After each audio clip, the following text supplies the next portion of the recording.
Perkenalkan, nama saya Rianto Imran. Pada bagian ini saya akan menjelaskan materi tentang mengapa lumut kerak menjadi bioindikator pencemaran kualitas pada udara. Menurut Evry Roziati dalam Producing Biology Education Conference tahun 2016 menerangkan bahwa flora ini adalah spesies indikator yang terbaik yang menyerap sejumlah besar bahan kimia dari hujan dan polusi udara. Lumut kerak sangat berguna dalam menunjukkan beban polusi yang terjadi dalam waktu yang lama. Untuk melihat apakah di suatu daerah telah tercemar atau tidak, dapat dilihat pertumbuhan adanya lumut kerak ini, yaitu menempel pada pohon atau batu. Lumut kerak yang berada di suatu daerah dapat berkembang biak, menunjukkan respon pertumbuhan yang kurang baik pada lumut kerak yang tumbuh di pinggiran kota dan tidak tercemar. Pertumbuhan dan kesuburan tumbuhan inilah yang menjadi perubahan kondisi lingkungan akibat pencemaran dari udara tersebut. Pencemaran ini secara langsung atau tidak langsung menghambat pertumbuhan mereka.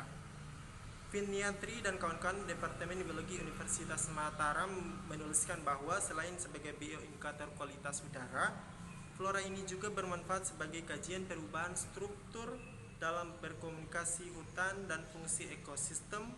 Lumut kerak pun memiliki kontribusi signifikan dalam produksi dan stabilisasi tanah. Saya Susilawati Idrus. Di sini saya akan melanjutkan sedikit pengertian dari lichen atau lumut kerak. Lumut kerak adalah mikroorganisme hasil gabungan yang terbentuk dari simbiosis antara fungi dengan alga ataupun cyanobacteria. Jadi lichen ini adalah gabungan dari dua macam organisme, yaitu alga dan jamur. Jadi alga pada lichen dapat hidup tanpa bersimbiosis, maksudnya alga ini dapat hidup tanpa harus bergabung dengan fungi karena sifat alga yaitu autotrof, itu dapat membuat makanannya sendiri. Tetapi berbeda dengan jamur. Jamur sendiri tidak dapat hidup tanpa bersimbiosis dengan alga karena sifat jamur bersifat heterotrof atau tidak dapat membuat makanannya sendiri. Habitat lichen atau lumut kerak.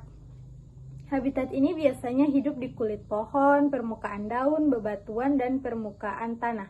Lichen yang hidup di kulit pohon itu disebut dengan komunitas Corticolous, di mana pertumbuhan lichen di sini tergantung pada kestabilan pohon tersebut, baik dari tekstur, pH, ataupun dari ketersediaan airnya. Kemudian lichen yang hidup di permukaan daun dinamakan dengan komunitas Folicolos, yang mana biasanya lichen yang tumbuh di permukaan daun ini hanya tumbuh di permukaan daun yang terkena sinar matahari.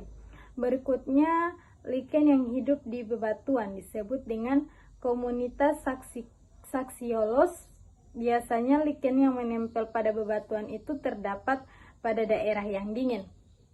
Dan yang terakhir, habitat lichen pada permukaan tanah disebut dengan komunitas Terricholos, yang tumbuh pada permukaan tanah biasanya pada lingkungan yang ekstrim. Perkenalkan, saya studi Tiku Ilmu. Di sini saya akan menjelaskan bagian reproduksi lichen. Di bagian reproduksi lichen ini ada dua cara, yaitu secara seksual dan aseksual.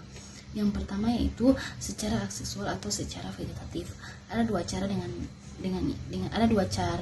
yaitu yang pertama fragmentasi atau memisahkan diri, dan yang kedua yaitu melalui suridia.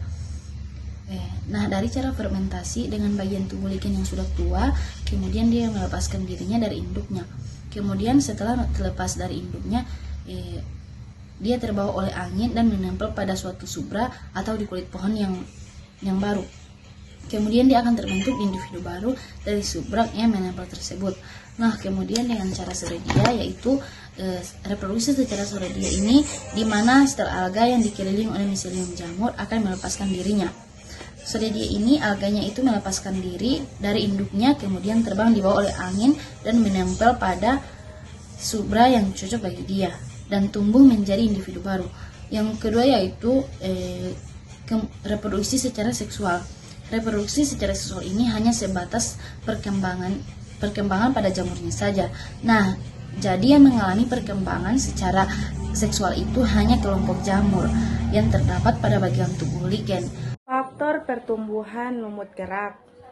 Kelangsungan hidup lumut kerak sangat dipengaruhi oleh faktor lingkungan di sekitarnya, mulai dari suhu udara, kelembaban udara, dan intensitas cahaya. Suhu merupakan faktor fisik lingkungan, mudah diukur dan sangat bervarians, memainkan peran yang sangat penting dalam mengatur aktivitas hewan. Nama saya Fiskena Cahyani Amatahir. Saya akan menjelaskan tentang karakteristik lumut kerak. Lumut kerak ini sendiri yang pertama termasuk dalam divisi Talopita atau talus. Kemudian memiliki tubuh yang disebut talus. Karakteristik atau ciri dan tumbuhan talus ini kita tidak dapat membedakan antara batangnya, daunnya ataupun akarnya. Nah, jadi tubuh si talus ini atau si lumut kerak ini berbentuk tipis, kemudian pada irisan melintang talus terlihat di bagian luar berupa miselium yang kompak, dan bagian dalamnya itu berupa hifa yang tidak kompak, dan diantaranya itu terdapat kelompok alga. Lumut kerak ini memiliki beragam ukuran warna dan juga bentuk, dan selanjutnya lumut kerak ini sangat mirip dengan alga, dan cirinya lagi adalah si lumut kerak ini dapat beradaptasi dengan kehidupan di semua tempat, baik itu di suhu yang ekstrim. Nah, jadi jika di suhu yang ekstrim, ketika panas, terik matahari, lumut kerak ini akan kering. Kalau kita lihat seolah-olah dia sudah mati. Tapi ketika hujan, si lumut kerak ini akan basah, jadi dia akan hidup kembali.